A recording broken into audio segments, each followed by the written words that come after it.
Elle met en scène les arts, la culture et la société pour vous offrir la meilleure représentation radio.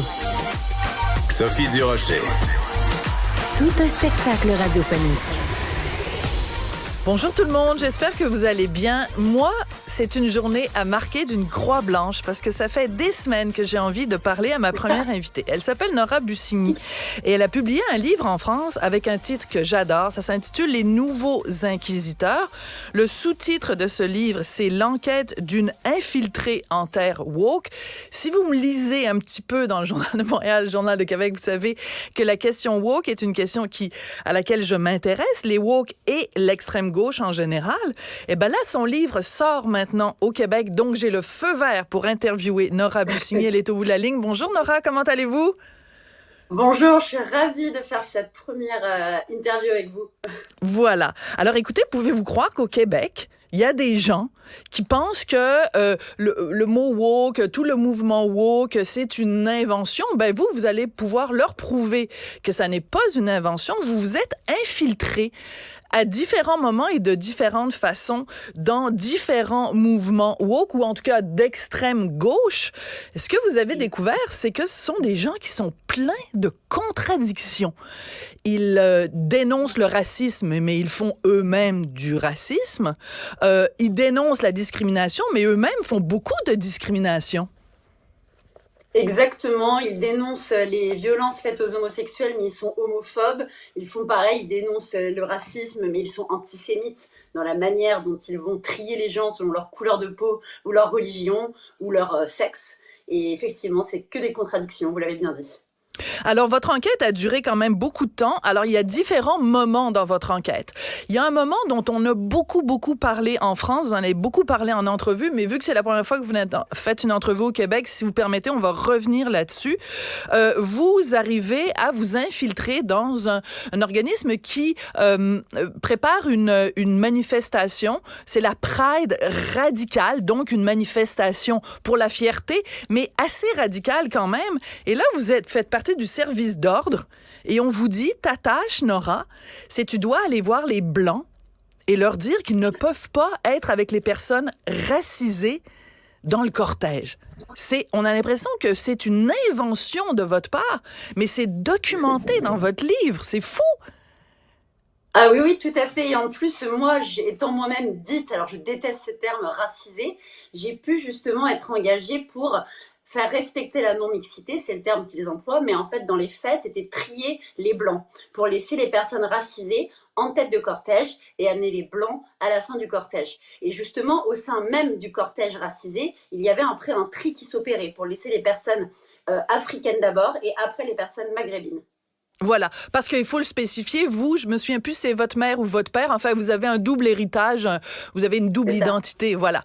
Donc c'est pour ça que vous pouvez vous présenter là en disant, ben écoutez, moi, la moitié de mon héritage, je suis en effet une personne racisée. Alors ça donne lieu à des scènes complètement délirantes parce qu'il y a des couples, des fois, ça peut être un homme blanc qui est marié ou qui a un conjoint qui est une femme noire, donc on lui dit, mais non, tu peux même pas rester avec ta conjointe. Donc, en fait, on fait du racisme anti-blanc et même du racisme anti-noir, parce qu'on dit à cette femme noire, ben, tu peux pas rester avec ton mari parce qu'il est blanc. Mais on marche sur la tête, Nora, là. Ah oui, tout à fait. En plus, c'était même pire. Moi, ce qui m'a plus choqué, c'était un couple homosexuel dont l'un était maghrébin et l'autre était blanc. Et du coup, donc moi, j'ai comme ordre de les séparer, demander aux blancs d'aller en fin de cortège et laisser le militant maghrébin avec les racisés. Donc lui, c'est lui qui est effaré et qui me dit, mais ça va pas bien ou quoi? On a une manifestation pour marcher fièrement dans la rue en tant que couple homosexuel et vous nous séparez, mais vous marchez sur la tête. Et alors là, un des passages les plus ubuesques, je pense que c'était quand ils ne savaient pas comment trier les juifs. C'est vraiment dit ainsi. Ça veut dire que pendant la formation, ils disent, mais les juifs, l'année dernière, on les a mis avec les privilégiés. Qu'est-ce qu'on fait? On les met avec les blancs, on les met avec les racisés? Bon, allez, on les met avec les racisés cette année. C'était vraiment une hésitation de leurs parents.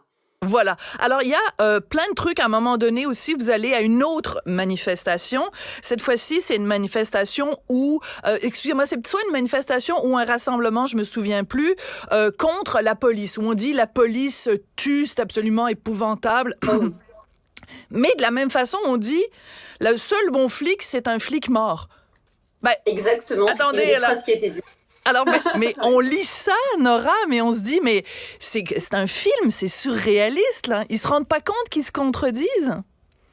Jamais. Jamais. Le pire, ça a été dans une manifestation dans une ville de province qui s'appelle Dijon, en France, qui était interdite aux hommes cisgenres hétérosexuels, donc des personnes qui sont pas trans hommes. Et là, je vois débarquer un groupe de mecs avec des tatouages, enfin, des t-shirts anti-police qui avaient juste envie de taguer et de détruire autour de nous. Et alors moi, je leur dis aux organisatrices, mais qu'est-ce que vous faites? Normalement, c'est pas une manifestation qui est interdite aux hommes.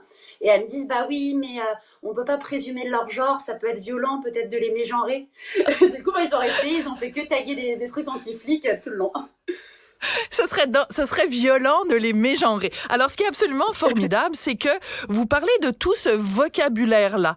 Alors, l'intersectionnalité, invisibiliser, les micro-agressions, l'écoféminisme et tout ça, tous ces termes-là qui appartiennent quand même à une ultra-minorité. Mais ce que vous démontrez aussi dans votre livre, c'est à quel point ce vocabulaire-là, qui est marginal, est devenu, en fait, comme on dit en anglais, mainstream, c'est-à-dire qu'il est accepté par les institutions, intégré par les médias de masse. Oui. Donc, ce qui est normalement réservé à l'extrême gauche, s'est infiltré en fait un petit peu partout. Exactement, en fait, cela vient beaucoup d'Instagram. On a beaucoup de militantes influenceuses, en tout cas en France, qui sont très présentes sur les réseaux sociaux, qui sont suivies par 100 000, 200 000, 1 demi-million d'abonnés. Et en fait, c'est elles qui sont généralement interviewées par certains médias, qui vont faire beaucoup de conférences et qui vont avoir justement une place énorme dans le discours et qui emploient des termes comme celui que vous avez justement cité, ceux que vous avez cités tout à l'heure. Oui. Alors, à un moment donné, vous infiltrez parce que, bon, vous êtes un peu déguisé, vous avez des cheveux roses, des piercings, enfin, pour avoir l'air d'une woke ou, enfin, d'une militante d'extrême gauche. Et à un moment donné, vous allez à une réunion et on n'arrête pas de taper sur la laïcité. À un moment donné, quelqu'un dit, la laïcité n'est jamais du côté des femmes. Mais il y a personne qui dit, la religion n'est jamais du côté des femmes. Il y a personne qui dit, toutes les religions sont sexistes, toutes les religions sont misogynes. Non, c'est la laïcité qui est pointée du doigt. C'est fou quand même. Exactement. Bien sûr, parce qu'il y a une grosse part de militants qui sont musulmans et également de militants qui ont très peur, alors là, plus que tout, de faire de l'islamophobie. À un point tel que justement, nous, malheureusement, j'ai une militante qui m'a montré des conversations qu'elle avait eues avec d'autres militantes, des colleuses qui font des collages et qui leur parlaient de Samuel Paty et qui parlait justement, Samuel Paty qui est un professeur qui a été assassiné, en France, et elles avaient très peur, elles n'étaient focus que sur la question de l'islamophobie justement et pas autre chose. Et c'est ce qu'on retrouve aussi sur les questions d'antisémitisme, par rapport à avoir peur de froisser des militants qui sont de confession musulmane et qui ne seraient peut-être pas du tout froissés. Dans le doute, on ne préfère pas en parler. Donc, on ne parle pas de religion. La religion, il n'y a pas de problème. Par contre, la laïcité est problématique. Oui. Alors donc, moi, j'ai lu votre livre, évidemment, de bord en bord, et je me suis jamais autant servi d'un crayon. Alors, vous pouvez en témoigner, là, je veux dire, mais j'entourais en me disant, mais vraiment, c'est absolument hallucinant. Alors, les seules fois où on parle de gens qui sont transphobes, c'est des catholiques. Alors qu'on a vu, nous, récemment, ici au Québec, des manifestations, des gens qui manifestaient contre l'éducation aux personnes transgenres, il y avait énormément de femmes voilées. Mais ça, évidemment, faut pas en parler. Donc, je vois que en France, il y a le même problème. Vous parlez à un moment donné dans votre livre de la pureté militante. Et je vous adore, parce que c'est une expression que je vais vous voler.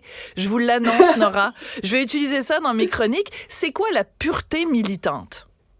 La pureté militante, c'est pour moi la raison pour laquelle je reste optimiste sur le wokisme. Parce qu'en fait, je suis intimement persuadée, pour les avoir côtoyés pendant 1 an, qu'ils vont s'entre-dévorer. Puisqu'ils sont constamment dans une recherche de pureté. Et ça va, au fur et à mesure, au point de canceller les autres. Tu es trop blanche, tu es trop hétérosexuelle, tu es trop cisgenre, tu es trop athée. Tout ce qui va avec devient toujours une manière de dire tu n'as pas ta place dans le débat. Et nous, par exemple, on nous faisait énumérer nos privilèges et nos oppressions pour pouvoir, par exemple, échanger dans des groupes de discussion. Et l'idée, c'est toujours de se déconstruire. Et au fur et à mesure, on met toujours le privilégié ou l'oppressé de quelqu'un. Et c'est ça le problème aujourd'hui, c'est cette recherche d'une pureté militante qui font qu'il et elle n'arrivent pas du tout à s'entendre. Oui, la révolution va dévorer ses enfants, c'est une phrase quand même assez Tout à fait. célèbre. Vous racontez dans ce livre, donc à un moment donné, vous décidez d'appeler un psy parce que vous vous doutez quand même que vous allez avoir envie d'échanger sur... parce que vous avez fait de la dissociation, hein, il y a eu la Nora que vous êtes, et puis le personnage que vous vous êtes créé pour infiltrer le mouvement woke. Et vous parlez beaucoup de l'après. Vous avez très peur de ce qui va se passer après la sortie de votre livre, que je remonte encore une fois à l'écran. Comment ça se passe pour vous depuis la sortie de ce livre? Est-ce que c'est aussi grave que vous l'envisagiez? Ça a même été pire, parce que naïvement, comme vous le dites, moi je pense avoir été un petit peu, avoir cru jusqu'au bout, parce que j'ai quand même assisté à énormément de conférences, de podcasts, de militantes qui luttent contre le cyberharcèlement, contre les violences faites aux femmes. Et à partir du moment où le livre est sorti, où les bonnes feuilles sont sorties dans un média, j'ai été victime d'un cyberharcèlement massif. J'ai eu des menaces, ce qui fait qu'avec mes éditeurs, on a dû ne pas pouvoir faire des rencontres en librairie que l'on souhaitait faire parce qu'on avait des menaces pour ces rencontres-là. J'ai pas pu communiquer sur les déplacements que je faisais au début. J'ai reçu tellement de vagues de haine que j'ai eu mes employeurs qui sont des médias, qui ont dû témoigner pour dire que là, c'était beaucoup trop ce que je recevais. OK, je veux juste préciser. Donc, le cyberharcèlement, c'est pas bien.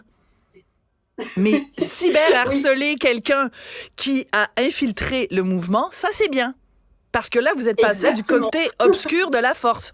Alors, s'en prendre à une femme et la traiter de tous les noms, c'est pas bien. Mais traiter Nora Bussigny de tous les noms, ça, c'est bien. Menacer une femme si elle est racisée, transgenre, ceci, cela, c'est pas bien. Mais harceler Nora Bussigny, c'est bien. Encore une fois, c'est surréaliste. Oui, tout à fait. Encore une fois, ça prouve qu'il y a tout à fait c'est un ensemble de contradictions qui animent ces luttes militantes. Écoutez, je suis très contente de vous avoir parlé, Nora Bussigny. J'espère que beaucoup de gens qui disent non, c'est un terme qui est trop galvaudé, et puis la réalité, enfin, c'est une lubie là dans la tête des chroniqueurs de droite. Mais non, ça n'existe pas, ce mouvement-là. C'est tout ça est une exagération. Mais j'invite tous ces gens-là, et en particulier peut-être ma collègue Marie-Louise Arsenault, qui officie à Radio-Canada, à lire votre livre, et peut-être qu'elle va vous interviewer. Qui sait?